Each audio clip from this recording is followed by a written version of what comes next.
একজন বাস কন্ডাক্টর, যার হাতে ছিল টিকিট আর চোখে ছিল স্বপ্ন। আজ তিনি শুধুই একজন অভিনেতা নন, তিনি এক আবেগ, এক বিশ্বাস, এক জীবন্ত কিংবদন্তি। আজ 12ই ডিসেম্বর 75 বছরে পা রাখছেন ভারতীয় সিনেমার সুপারস্টার থালাইভা রজনীকান্ত। 1950 সাল বেঙ্গালুরুর এক সাধারণ মারাঠি পরিবারে জন্ম রজনীকান্তের। বাবা রামোজি রাও গায়কোয়াড়, একজন পুলিশ কনস্টেবল। মা নীরবে আগলে রাখা সংসারের শক্তি।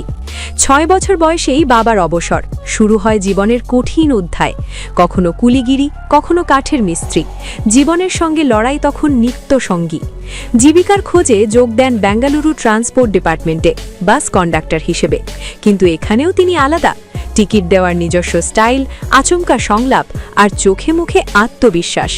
যাত্রীরা শুধু যাত্রী ছিলেন না, তারা ছিলেন তার ভক্ত। এই স্টাইলই একদিন বদলে দেবে ভারতীয় সিনেমার সংজ্ঞা। অভিনয় ছিল তার নেশা। সাহস করে ভর্তি হলেন মাদ্রাজ ফিল্ম ইনস্টিটিউটে। সেখানেই তার জীবনে এলেন নির্মাতা কে বালাচন্দ্র। তার পরামর্শেই তামিল ভাষা শেখা আর নতুন পরিচয় রজনীকান্ত। जब ठोकना होता है तो मैं बात नहीं करता, बस ठोक देता। 1975 সালে মুক্তি পেল অপূর্বা রাগাঙ্গল। সেই এক শুরু, আর কখনো পেছনে তাকাতে হয়নি। ভিলেন থেকে নায়ক, নায়ক থেকে সুপারস্টার। দক্ষিণ ভারতীয় সিনেমায় তার ছবি মানেই বক্স অফিসের ঝড়। তিনি ভারতের প্রথম এবং এশিয়ার দ্বিতীয় অভিনেতা যিনি এক ছবির জন্য পেয়েছেন 26 কোটি রুপি পারিশ্রমিক। আজ তার সম্পদের পরিমাণ প্রায় 430 কোটি রুপি।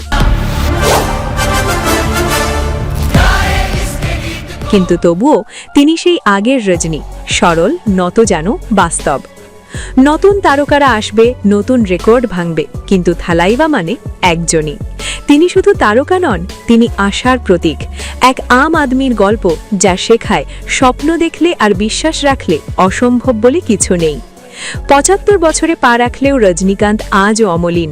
বাস কন্ডাক্টর থেকে সুপারস্টার, এই গল্প শুধু সিনেমা নয়, এই গল্প প্রেরণা।